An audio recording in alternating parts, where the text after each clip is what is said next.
Baik. Kalau tadi Pak Yuli berbicara tentang bagaimana kita melakukan redesain ulang.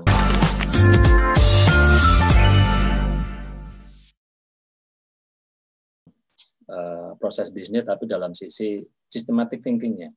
Nah, saya akan langsung masuk ke sebuah topik atau metodologi, atau sebenarnya masih agak debatable sih sebenarnya BPR itu apakah dia metodologi, apakah dia tool dan sebagainya. Nanti silakan Anda putuskan sendiri. Karena debat sekarang masih berlangsung apakah BPR itu metodologi, apakah BPR itu tools, atau BPR itu sebetulnya hanya approach atau pendekatan gitu.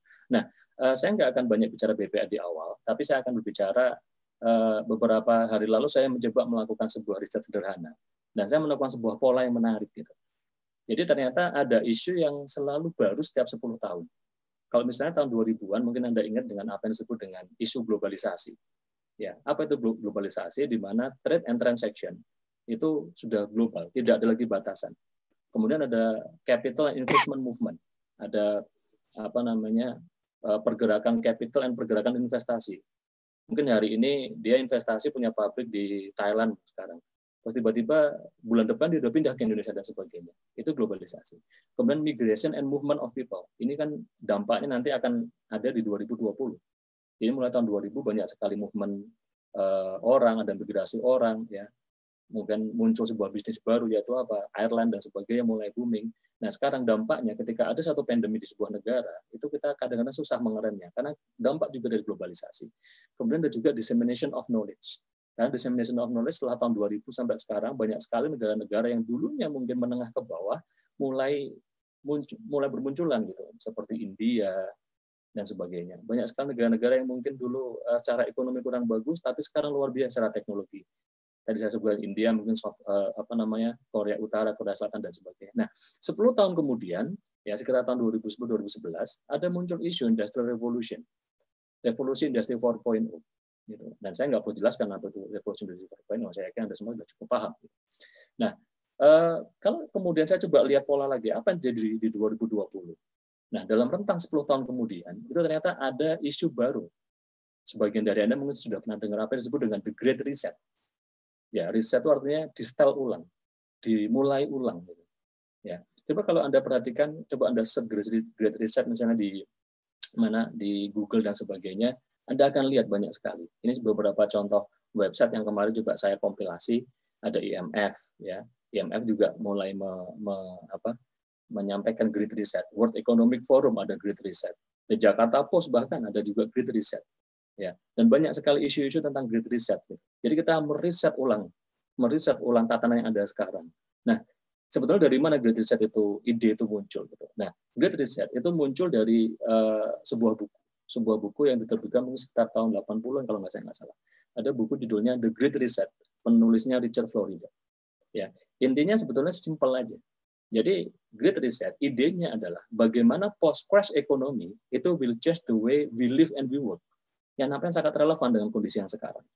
Ketika ada sebuah crash ekonomi, jadi ekonomi crash dulu, nah kemudian gaya orang bekerja, gaya orang hidup itu berubah. Ya, jadi ada pola. Kalau Anda perhatikan, Florida menyebutkan mungkin sejak tahun 1980-an atau mungkin sejak 1870-an, 1830-an, dia melihat ada pola bahwa setiap sekian dekade, tiap sekian puluh tahun itu ada economical crash. Gitu. Nah, ketika ada economical crash itu disebut dengan ada muncul transisi. Nah, transisi ini memunculkan satu emergence, suatu kemunculan inovasi-inovasi baru, kemunculan inovasi-inovasi baru yang akhirnya membuat perkembangan baru di teknologi. Ada perkembangan baru di teknologi. Nah, ketika ada orang membuat inovasi, ada perkembangan baru di teknologi, yang terjadi kemudian adalah akan muncul satu prosperity baru. Ada satu kelompok baru di mana dia mempunyai kesejahteraan lebih daripada yang lain. Itu sudah pola. Ya. Nah, kemudian kalau saya coba gambarkan, ini kira-kira pattern yang terjadi, pola yang ada. Jadi pola itu dimulai dari misalnya ada society yang lama itu mereka punya cara hidup yang lama, punya cara bekerja yang lama. Nah, suatu saat ada crash. Nah, ketika ada crash, institusi-institusi lama itu breakdown, dia mulai rusak, dan kemudian bisnis-bisnis dan konsumen mereka mulai meng-cut spending-nya, Itu mungkin cukup relevan dengan apa jadi sekarang, di mana banyak institusi mulai breakdown, bisnis dan consumer mulai meng-cut spending-nya dan sebagainya. Nah, pola setelah itu adalah adanya emergence, adanya munculnya sebuah inovasi-inovasi baru. Ada inovasi baru yang kemudian dia mendevelop atau diterjemahkan menjadi teknologi-teknologi baru. Kemudian mereka akan bekerja sama jadi sebuah sistem yang lebih bagus, sebuah sistem yang lebih besar. Nah, setelah itu ada muncul new society. Ada society baru, ada masyarakat baru, ada kumpulan masyarakat baru dengan cara kerja yang baru, dengan cara hidup yang baru. Dan biasanya, kalau melihat dari pola, mereka akan lebih sejahtera. Jadi itu polanya. Jadi ada old society, kemudian ada crash event secara ekonomi, kemudian ada emergence of new technology, yang kemudian akan muncul new society. Nah, sekarang kita lihat apa yang terjadi sekarang. Apa yang terjadi sekarang? Kita punya pandemic COVID-19. Ada pandemic COVID-19. Nah, kalau kita melihat dari isu, atau kita melihat dari pola di bukunya Great Reset tadi, ini dalam observasi saya ini salah satu yang muncul tiap 10 tahun. Regardless bahwa ini diasumsikan sebagai teori konspirasi atau apa, silahkan. Tapi whatever itu sudah terjadi gitu kan. Nah, pandemic ini itu menyebabkan beberapa bisnis mulai kolaps. Bisnis kolaps, contohnya misalnya airline industry sudah mulai kolaps, institution breakdown, ya kan, business and consumer cut back their spending. Nah, situasi ini kalau saya coba petakan, ini muncul sebuah crash condition. Ada crash condition, ada situasi di mana secara ekonomi masyarakat sudah mulai crash, gitu, atau society sudah mulai crash. Nah, berarti ada sebuah pola kan, gitu. Ada sebuah pola. Nah, kalau kita melihat dari apa yang diprediksikan oleh Florida tadi, maka kemungkinan kita akan prediksikan atau kita akan indikasikan bahwa ke depan setelah ini, entah bulan depan, akhir tahun ini atau tahun depan, akan ada sebuah teknologi baru yang didevelop. Dan itu akan mempengaruhi cara orang bekerja, mempengaruhi cara orang hidup. Gitu. Dan itu akan menjadi sebuah society yang lebih bagus. Nah, itu kira-kira polanya. Nah, pertanyaannya, kita siap nggak? Di mana saja kita bekerja, entah kita dari akademisi, kita dari praktisi, kita dari industri, kita siap nggak dengan Great Reset? Ya, di luar sana, di luar Indonesia, orang sudah mulai menggaungkan bahwa kita akan Great Reset. Kalau Anda lihat di pojok kanan atas itu, prepare for the Great Reset of 2021. Akan ada Great Reset di tahun 2021. Tapi mohon maaf, mungkin kita di Indonesia masih sibuk bergelut dengan pandemi dan sebagainya, di mana mereka mulai mencoba meriset ulang. Itu tantangan buat kita di semua aspek, entah dari pendidikan, kalau misalnya ada bekerja dan sebagainya. Nah, kita lanjutkan. Sekarang kita bisa apa? Apa yang bisa kita lakukan untuk menghadapi Great Reset tadi? Oke. Nah, kita punya beberapa pilihan. Kalau disampaikan oleh Charles Darwin, bukan yang paling kuat atau yang paling pintar dari spesies itu yang bisa survive, tapi adalah orang yang paling bisa, atau semua orang, semua spesies yang paling bisa beradaptasi terhadap perubahan. Ini yang paling penting. Kalau kita bisa beradaptasi terhadap perubahan, meski kita bukan yang paling kuat, meski bukan kita yang paling pintar, tapi kita adalah bisa golongan spesies yang paling bisa survive. Saya juga ngambil dari satu kayak peribahasa dari Cina gitu. Ketika ada angin berubah arahnya, beberapa orang membangun wall dan beberapa orang membangun windmill. Jadi kita punya opsi. Nah, sekarang opsi apa yang kita punya? Nah, banyak organisasi, kalau saya petakan, setidaknya mereka punya dua opsi. Opsi yang pertama, mereka keeping up and improve their company performance. Dengan apa? Continuous improvement approach. Jadi mereka jalan saja terus dengan continuous improvement approach. Apakah itu salah? Enggak. Boleh, itu boleh. Boleh saja. Tetapi opsi yang kedua adalah mereka punya opsi untuk mengimplementasikan apa yang disebut dengan BPR atau Business Process Reengineering. Supaya apa? Supaya mereka bisa beradaptasi juga. Nah, sekarang saya akan berikan penjelasan sedikit atau memberikan introduction sedikit tentang apa itu BPR. Nah, kalau business process, kalau kita definisikan itu adalah aktivitas atau kumpulan aktivitas yang dilakukan untuk memproduksi barang atau jasa dalam rangka apa? mencapai tujuan tertentu dari sebuah organisasi. Itu bisnis proses. Nah, re-engineering itu adalah mendesain ulang sesuatu menjadi lebih baik. Nah, jadi re-engineering fokusnya kepada proses mendesain ulang atau merekayasa ulang yang sistematis. Oke. Nah, bisnis proses re-engineering itu pertama kali diperkenalkan oleh Michael Hammer, dan itu sekitar tahun 1993 dalam bukunya Re-engineering the Corporation.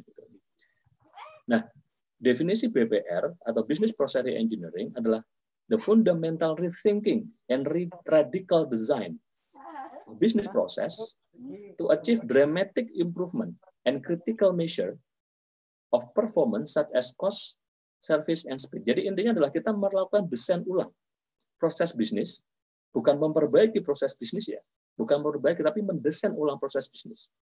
Supaya apa? Supaya kita dapat dramatic improvement. Ada improvement yang dramatik, bukan dikit-sedikit, tapi dramatis. Gitu. Di bidang apa? Bisa di biayanya, kita tekan secara dramatis, pelayanannya naik secara dramatis, atau speed-nya, itu juga secara dramatis. Gitu. Jadi kuncinya adalah radical and dramatic. Jadi re-engineering, kalau kita melihat dari extremist view, adalah kita mengobliterate apa yang kita punya sekarang, lupakan apa yang kita punya sekarang, dan mulai mendesain proses bisnis betul-betul dari scratch, betul-betul dari nol, dari sebuah kertas kosong. Harusnya bagaimana sih proses bisnisnya? Gitu. Nah, ini nanti dampaknya akan ke kita harus mentransformasi semua aspek di organisasi kita. Mentransformasi semua aspek di organisasi. Kalau Pak Rektor tadi menyampaikan bukan mengautomatisasi, tapi kita harus betul-betul memikirkan ulang the best way to do the business itu bagaimana. Gitu. Nah, itu re-engineering. Nah, saya akan coba bedakan apa bedanya Taylorism, continuous improvement sama BPR.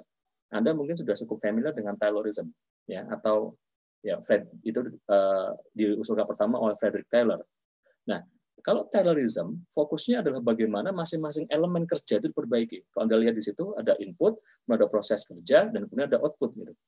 Oke, ada input, proses kerja, kemudian ada output. Nah, kalau versinya Taylor, masing-masing proses kerja ini itu kita perbaiki. Jadi Taylor itu mendevelop science untuk masing-masing elemen kerja. Maka muncul ada time study, work study, dan sebagainya. Oke, nah itu Taylor. Nah kemudian kalau continuous improvement adalah kita ikuti saja proses yang sekarang, kita cari waste-nya, kita standarisasi, kita perbaiki. Ya.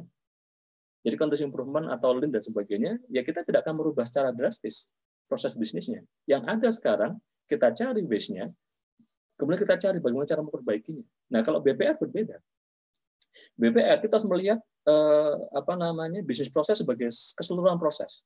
Awal bagaimana, tengah bagaimana, akhir bagaimana. Ya. Kita amati betul-betul. Nah, kemudian kita rekayasa ulang prosesnya. Ya. Tadi Pak Rektor sempat menyampaikan jangan diotomatisasi, gitu.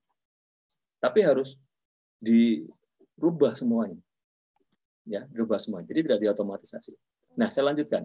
Ini kira-kira kalau saya mengilustrasikan perbedaan antara bisnis proses re-engineering dan continuous improvement.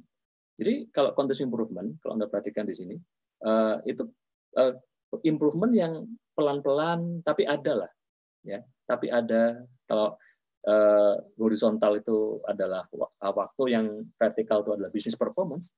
Ya. Jadi kalau continuous improvement itu ada sedikit nggak apa-apa.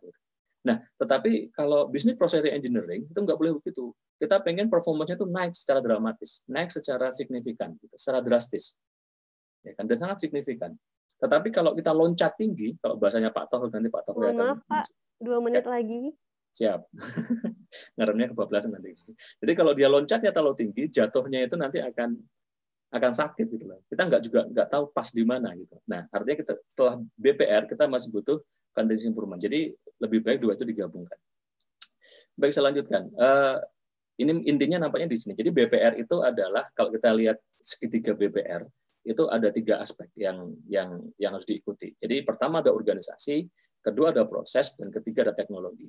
Ya, nonsense kita melakukan redesain ulang proses bisnis tanpa bantuan teknologi. Itu harus must. Jadi teknologi itu harus ada kalau kita mau merekayasa ulang proses bisnis. Itu harus. Nah, teknologi tidak harus IT. Sekali lagi tidak harus selalu IT. Ya, kalau ada IT bagus, tapi tidak selalu IT. Ya, nanti Pak Taufik akan menjelaskan apa sih contoh teknologi yang kita bisa pakai untuk melakukan BPR, tapi itu bukan IT. Jadi IT itu harus kalau kita mau melakukan BPR. Nah, pertama kita punya crash. Sekarang kita punya crash di pandemi, ya kan? Kemudian apa yang harus kita lakukan? Apa kita punya teknologinya? Ya. Nah, sebetulnya kita punya banyak teknologi. Ini masih agak banyak, tapi saya skip cepat saja. Nah, sebenarnya kita akan fokus ke pilar industri 4.0, juga big data. Big data itu teknologi yang murah, dan itu bisa kita akses kapan saja. Sebagai contoh, ya, ini kalau Anda lihat Google, kan banyak review. Nah, review itu sebetulnya bisa kita pakai misalnya untuk apa? Mendesain proses, entah mendesain service atau mendesain produk dan sebagainya. Karena kalau kadang-kadang kalau kita mendesain sesuatu, kan kita butuh voice of customer.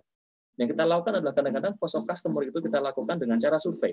Itu proses yang lama, biaya banyak dan sebagainya. Tapi kalau Anda lakukan dengan melihat review-review di website-website seperti ini, itu akan mempercepat prosesnya.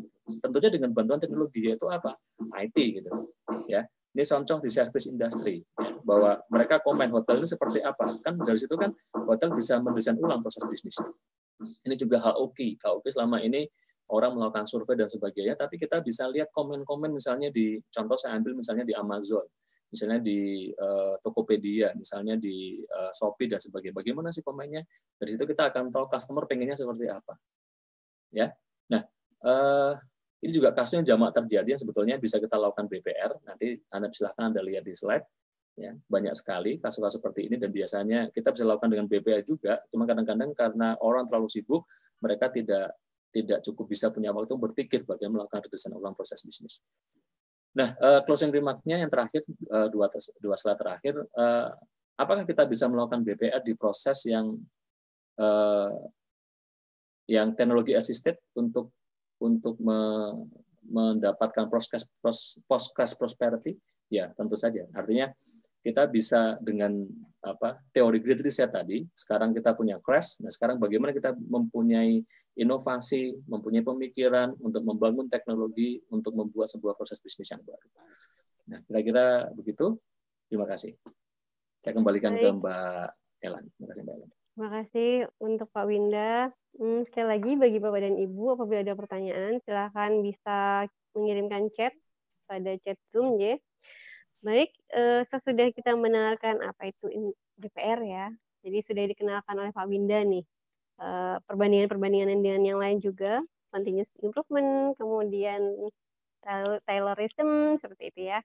Nah, kali ini materi yang ketiga tentang pengaplikasian BPR itu sendiri, Business Process Engineering. Materi ketiga akan disampaikan oleh Bapak Dr. Taufik Imawan, STMM, yang akan menjelaskan terkait aplikasi BPR. Nah, sebelumnya saya akan membacakan CV Pak Taufik terlebih dahulu. Bapak Dr. Taufik Imawan STMM, fokus penelitiannya ada pada rekayasa supply chain management, kemudian rekayasa ulang proses bisnis, kemudian rekayasa produktivitas, manajemen risiko, dan sustainabilitas industri. Kemudian beliau menyelesaikan S3-nya di IPB, S2 di UGM, dan S1-nya di UII. Begitu. Pak Taufik, sudah siap, Pak? Belum siap. Oh, belum siap. Baik. Sudah. Itu sudah? Sudah. Oh, jika sudah siap, waktu saya serahkan kepada Pak Taufik untuk 15 menit, dan silakan Bapak dan Ibu silakan isi link presensi, dan apabila ada pertanyaan silakan kirim chatnya. Terima kasih. Silakan Pak Taufik. Terima kasih Mbak Elan. Assalamualaikum warahmatullahi wabarakatuh. Semua sehat-sehat. Terima kasih Bapak Ibu semua yang sudah di webinar kali ini. Nah, kesempatan ini saya akan mempresentasikan tentang proses engineering, aplikasinya begini ya. Oke, bismillahirrahmanirrahim. Sekarang pertanyaannya itu apa yang mendrive BPR? Jadi kalau tadi sudah dijelaskan bagaimana cara berpikir, bagaimana BPR itu bisa bandingkan dengan yang continuous improvement atau Kaizen dan lain-lain itu. Sekarang sebenarnya yang mendrive itu apa saja? Nah, oke. Pertama itu perusahaan itu biasanya akan mengarah pada BPR ketika dia itu melihat high cost structure. Jadi kenapa sih biaya saya itu tinggi sekali? Apalagi dibandingkan dengan kompetitor. Jadi high cost itu sebenarnya tidak hanya dengan kompetitor, tapi juga dengan customer. Customer sudah merasakan ini tinggi, sebenarnya itu sudah perlu melakukan, ada yang salah pastinya di rantai pasok yang ada di perusahaan tersebut. Yang pertama. Yang kedua, itu responsiveness, atau biasanya orang itu menunggu lama, itu ya proses lama sih kok, apalagi dibandingkan dengan kompetitor. Ini prosesnya di situ 1 hari, 2 hari, 3 hari, kenapa di tempat lain bisa cepat? Kalau di kantor pemerintahan prosesnya seminggu, kenapa di swasta bisa hanya sebentar? Kalau kita bisa melakukan komparasi yang dulu sih, kalau antar bank ya, bank swasta dengan bank punya negara itu sekali, walaupun sekarang sudah mulai diperbaiki, dilakukan perbaikan. Jadi kalau udah lead time-nya udah lama, itu bisa mengarah pada perlu dilakukannya BPR. Kemudian life cycle costing. Jadi orang sudah nggak mau lagi ya menanamkan uang sekarang, nanti dapat dananya itu, uangnya akan kembali lagi 3 bulan lagi, 6 bulan lagi. Itu udah mulai dikurangi kayak gitu. Berharap kalau menanamkan investasi sekarang, kapan balik modalnya? Semakin cepat akan semakin bagus. Tapi kalau sudah mulai lama, maka perlu dilakukan business process re-engineering. Seperti apa contohnya? Kalau kita membangun suatu rumah untuk dijual lagi, mulai dari pembebasan tanah sampai ke dia laku atau dia diterima dananya, menerima uang lagi, itu 3 bulan, gimana bisa lebih cepat lagi? Prosesnya akan dipercepat lagi di situ. Kemudian apa yang mendrive BPR, yaitu tujuannya adalah mereduce significant risk. Risiko yang selama ini masih tinggi, masih ditanggung oleh perusahaan, bagaimana bisa serendah mungkin, bahkan bisa pada level yang bisa diterima. Kalau di manajemen risiko itu di acceptance-nya, tingkat yang mana orang atau perusahaan itu pasti bisa menerima satu risiko. Nah, kalau masih tinggi, perlu dilakukan BPR, perlu dilakukan di proses produksinya, proses rantai pasoknya, proses bisnisnya, supaya risikonya turun secara signifikan.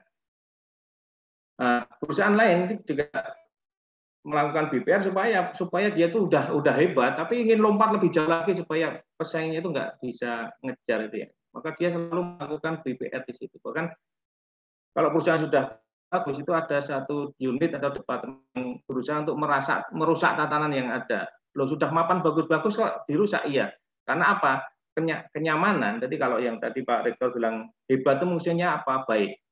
Kalau sudah merasa baik-baik saja, itu kemungkinan dalam waktu akan hancur, dihabisi sama kompetitornya. Ya, jadi apa? Untuk menjadi nomor 1 harus ada suatu unit yang tanda petik itu bersifat disrupt, menghancurkan pola-pola yang lama, supaya apa? Supaya ini bergerak terus. Supaya bergerak terus, berjalan terus menjadi jauh lebih bagus lagi. Itu vision to be number 1. Kemudian adanya perubahan ini juga akan membuat proses bisnis harus dirombak secara radikal ya. Jadi kalau kita bisa merefer beberapa tahun yang lalu, itu pemerintah sudah mencanangkan bahwa produk yang beredar di Indonesia itu harus mencantumkan produk halal apa enggaknya di situ, ada sertifikasi halal apa enggaknya di situ. Kalau enggak ya ditulis itu non halal. Tapi walaupun itu masih ditentang sama perusahaan-perusahaan, itu kalau itu diterapkan tuh harusnya itu semua perusahaan harus melakukan BPR. Perusahaan-perusahaan harus merancang ulang proses bisnisnya supaya apa? Kalau dia pengen dipasarkan di Indonesia dengan leluasa, maka di situ harus mencantumkan sertifikasi halal. Itu adalah salah satu contoh dari regulation change di situ. Kemudian ada juga faktor-faktor eksternal ya, jadi kebijakan pemerintah juga bisa mengarah ke sana. Kemudian eksternal itu apa? Seperti kebijakan lain atau perang dagang yang sekarang terjadi antara Amerika dan Cina itu sebenarnya kan ada peluang kita untuk melakukan BBR. Karena apa? Apalagi diperkuat dengan adanya pandemi ini, beberapa produk yang dari China itu khususnya yang buah-buahan kan untuk sementara waktu kemarin di stop. Walaupun berusaha untuk tetap masuk sini, berusaha untuk stop. Itu sebenarnya ada momentum bagi perusahaan-perusahaan yang ada di Indonesia di sini, perusahaan-perusahaan nasional itu bisa men-take over ya, mengisi pasar yang kosong itu segera mengisi. Tapi kalau ini kelamaan, nanti produk yang dari luar akan masuk dengan cepat. Oke, Bapak Ibu yang saya hormati, ini beberapa contoh di implementasi BBR pada industri, ada Garuda Indonesia, KAI, ada Dirjen Imigrasi, PLN, Gojek, Grab, dan yang terakhir itu kampus Merdeka Belajar. Ini mesti merubah BBR yang ada. Proses bisnisnya mesti dirubah, kalau enggak akan bisa bertahan. Oke. Nah, kalau yang kemarin yang itu jelaskan BBR secara umumnya, terus langkahnya apa supaya risikonya itu berkurang. Kenapa? Kegagalan di perusahaan yang menjalankan BBR itu banyak sekali. Walaupun yang berhasil sekarang sudah mulai bagus, karena apa? Dengan kemajuan teknologi ini risiko-risiko menjadi bisa dikurangi. Nah, ini ada beberapa fase ketika suatu perusahaan pengen menjalankan suatu BBR. Yang pertama fase yang satu yaitu understanding. Kita definisikan BBR-nya dulu, bagaimana mencapainya, dan yang paling penting adalah commitment of top management. Karena di situ nanti ada resistance to change, ada hambatan bagi orang-orang yang ada di dalam yang sudah merasa nyaman, merasa baik-baik saja, diminta untuk segera berubah, bergerak. Nah, kalau komitmen dari topnya ini maju mundur, nggak tegas di situ, maka nggak akan jalan BBR. Nah, yang kedua itu fase initiating, jadi menjelaskan, meng-create vision-nya itu seperti apa. Jadi di dalam internal perusahaan maupun di sepanjang rantai pasok itu dijelaskan bahwa perusahaan mau mengarah kemana. Vision-nya itu jelas dulu. Jadi kalau vision-nya jelas dipahami oleh orang-orang yang ada di dalam dan orang-orang yang terlibat di stakeholder perusahaan, maka daya dukungnya jauh lebih kuat dibandingkan kalau vision-nya aja masih pada bingung gitu ya. Kemudian memilih proses BBR, kemudian mendefinisikan secara jelas dan ukuran keberhasilannya itu jelas. Jadi measurable objective, tujuannya terukur. Kalau nggak terukur susah itu. Kita akan melakukan perbaikan, itu syarat utama harus ada ukurannya. Kalau nggak ada ukurannya, nanti ribut. Gitu. Kemudian membentuk tim project re-engineering-nya, ada yang benar-benar bertugas mengawasi dan mengontrol jalannya BBR, karena tantangannya itu luar biasa. Ya. Kalau perusahaan masih kecil mungkin nggak begitu susah, tapi kalau perusahaan sudah besar, gemuk kayak BUMN itu tantangannya luar biasa. Karena orang nyaman di situ udah banyak. Dan yang fase ketiga itu adalah melakukan programming, mengevaluasi, uncover bottleneck. Nah, ini nanti kita mengarah pada ke uncover bottleneck yang ada itu kita hilangkan, kita kurangilah sehingga land balancing-nya itu akan muncul di situ. Nah, ini biasanya akan digunakan value stream mapping di situ, kemudian establish baseline dan melakukan benchmarking. Benchmarking itu tidak hanya dilakukan sesama industri yang ada, bisa ngambil juga di industri lain yang jauh berbeda dengan industri yang lagi kita bangun. Ya. Kita bikin BBR-nya itu bisa kita ambil cara melakukan proses produksi yang bagus, yang jauh lebih cepat, lebih mudah, lebih murah, itu bisa ngambil dari jenis industri yang lain. Customer service yang paling unggul di mana, kita bisa melakukan benchmarking di situ. Jadi dari sekian yang bagus-bagus, kemudian kita evaluasi mana yang cocok, kemudian kita bisa melakukan programming. Kemudian fase yang keempat, melakukan transforming, melakukan conduct pilot study. Jadi langkah yang aman dalam arti secara risiko itu bisa kita kendalikan, itu kita melakukan pilot study. Jadi pilot project di situ kita lakukan di di level yang ukurannya itu kecil dulu, supaya nanti bisa menjadikan parameter bagi unit-unit yang lain untuk segera melakukan perubahan di situ. Karena apa? Karena kalau langsung semuanya dieksekusi itu biayanya berat, risikonya besar, tantangannya juga besar. Dan kegagalannya pun juga besar ketika kita langsung menjalankan sepanjang rantai pasok, walaupun dramatik kita ya lakukan secara dramatik, tapi kita tetap perlu melakukan pilot project di situ, kecil-kecilan di situ, pelan-pelan, baru kemudian kita lakukan secara ekstrim. Kemudian yang kelima, fase melakukan implementasi, melakukan edukasi, kepemimpinan, dan memodified reward system. Jadi sering yang jadi kendala itu nanti atau resisten to change adalah nanti hitung-hitungannya gimana, rewardnya gimana. Kalau dikasih reward yang jelas di situ dengan melakukan BPR, maka perusahaan menjadi apa itu kita sudah bisa melakukan visionnya, penjelasan lebih detail di situ, sehingga punish and rewardment itu akan muncul di situ. Kita modifikasi, karena kalau nggak ada punishment and reward itu juga nggak bisa berjalan dengan bagus, apalagi kalau mental orangnya masih belum bisa maju itu ya. Dan fase yang keenam melakukan evaluasi, kita cek dulu secara keseluruhan keberhasilannya. Oke, kemudian untuk melakukan BPR, langkah yang pertama adalah kita lihat dulu supply chain-nya, urut-urutannya dari supplier of supplier, kemudian di dalam manufaktur itu sendiri seperti apa, kemudian customer sampai ke end user, customer of customer-nya seperti apa. Sepanjang rantai pasok ini, jadi ada entitas-entitas yang ada ini, baik yang eksternal maupun yang internal, itu akan kita lihat dulu untuk kita lakukan solusi mapping. Akan kita lihat di mana sih yang membuat perusahaan menjadi tidak kompetitif, perusahaan menjadi lama, perusahaan menjadi sering melakukan produk cacat di situ. Itu akan kita lihat di sepanjang rantai pasok yang ada. Nah, rantai pasok itu kita bisa melihat bagaimana kita membangun supply chain yang resilient, yang tangguh di situ, yang kokoh di situ. Nah, kita perlu ketika kita mengarah pada resilient supply chain, maka mengarah pada supply chain re-engineering. Kita rekayasa atau kita rekayasa ulang rantai pasok yang ada. Ada yang kita hilangkan, ada yang kita gabungkan, ada yang kita modifikasi di situ.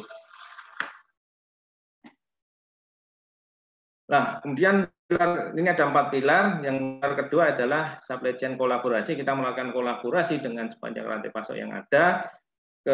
Disinilah peran dari teknologi itu sangat berperan kuat di situ.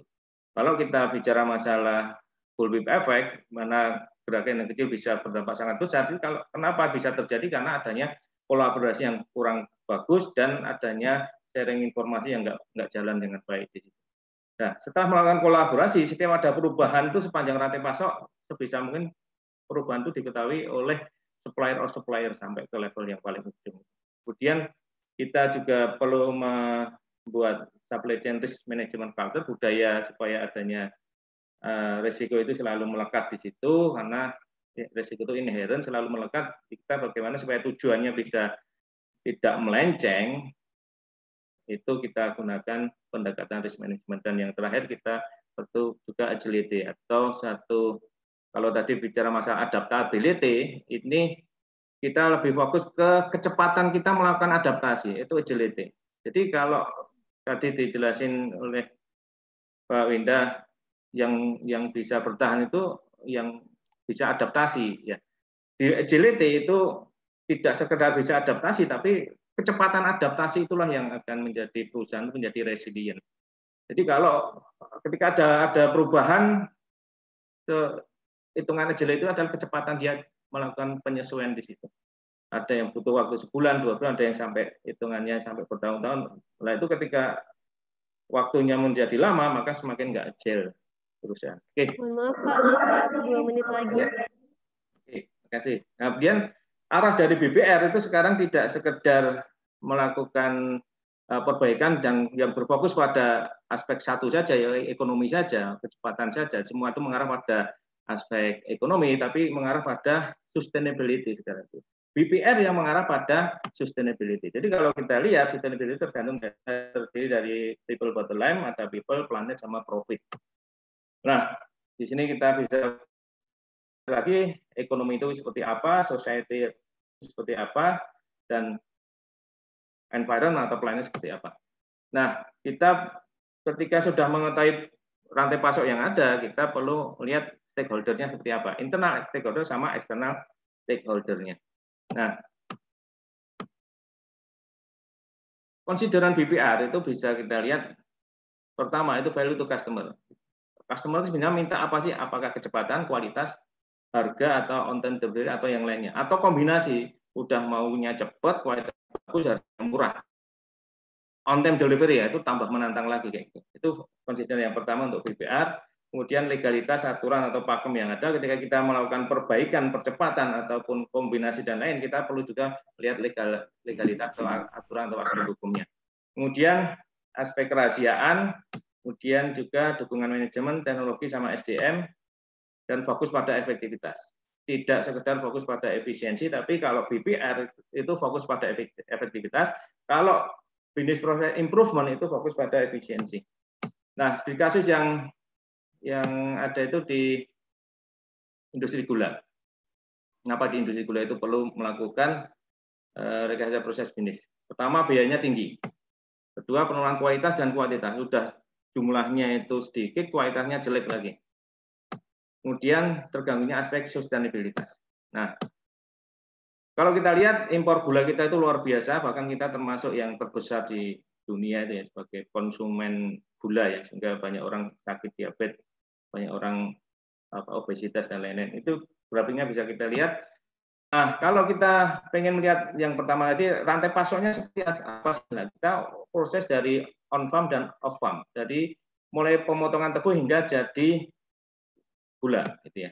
Nah, kalau kita lihat di proses pengolahan gula itu ada proses dari kalau tebu sudah masuk ke pabrik gula itu mau ditimbang, digiling, dibersihin dan lain-lain sampai ke situ.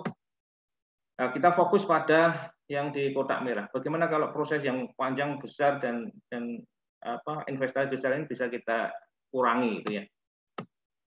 Nah, kita bisa melihat hasil dari penelitian ini sudah saya lakukan 4 tahun terakhir ini. Ada 3 aspek lingkungan itu, ada proses dari mulai tebang, diangkut pakai truk, truknya itu banyak, bikin jalannya jadi macet, bikin polusi. Setelah itu masuk ke boiler, dan hingga ke jadi nira kental di situ. Nah, setelah kita lakukan dengan BPR, maka prosesnya kita rubah. Tidak dibawa kemudian diproses, tapi diproses dulu sebagian di lahan, baru kita bawa ke pabrik gula dalam bentuk yang berubah. Tidak sekedar dari tebu aja, tapi sudah dalam bentuk nira, dan nira sudah kita proses, kita kentalkan di situ menggunakan evaporasi, spray evaporasi di situ. Jadi yang dikirim ke pabrik gula sudah berubah. Nah, ini penurunan dari aspek lingkungan, penurunan karbonnya cukup signifikan dari 1.389 per batch-nya atau per 35.000 menjadi hanya 20 ton aja. Nah, di aspek ekonomi, sebelum kita lakukan BPR itu per kilo 10.369 rupiah. Dan setelah kita lakukan itu biayanya bisa turun sampai 6.000. Itu kalau masih dalam bentuk gula pasir. Kalau gula cair itu jauh lebih murah lagi. Kemudian untuk aspek sosialnya itu kesejahteraan juga akan meningkat. Di situ gajinya, nilai borongannya sudah lebih tinggi, ditambah APD, dan di situ juga kerjanya jauh lebih ringan dibandingkan yang sebelumnya. Nggak ada bongkar angkut-angkut sampai di atas truk, karena semua diproses di lahan. Gitu ya. Nah, dari 3 aspek itu, kita bisa lihat dari aspek ekonomi, aspek sosial, aspek lingkungan, dan jangan lupa di situ selalu ada KPI-nya. Ada standar. Mohon maaf Pak Taufik, mungkin dipercepat lagi Pak. Ya, ini adalah usulan dari desain yang dipakai untuk melakukan proses di lahan. Di situ ada truk yang isinya semua proses yang ada, sehingga keluar dari sawah itu sudah jadi nira kentalnya. Nah, ujungnya apa? Ujungnya adalah supaya nanti kuantitas dan kualitasnya meningkat, kemandirian swasembada gula itu bisa meningkat, bisa tercapai di situ. Yang pertama rekomendasinya adalah ada transparansi transaksi di situ. Karena selama ini dianggap nggak transparan oleh para petani. Kemudian transaksi dalam bentuk nilai kental dan harga berdasarkan volume, nilai break, dan cost. Dengan kondisi seperti itu, maka proses bisnis akan berubah banyak sekali. Ya, semoga bermanfaat Bapak Ibu semuanya.